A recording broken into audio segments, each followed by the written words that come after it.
ময়ূরপঙ্খীতে চড়ে ওরা তিনজন কি পরিমাণ এনজয় করছে আপনারাই দেখেন।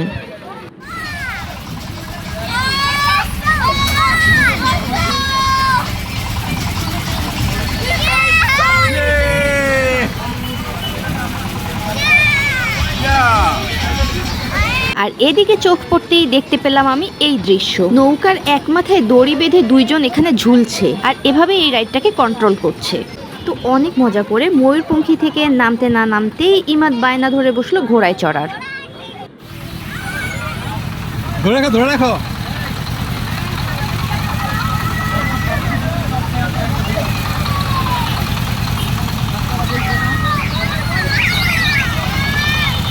ইমাদ হাত ছেড়ো না।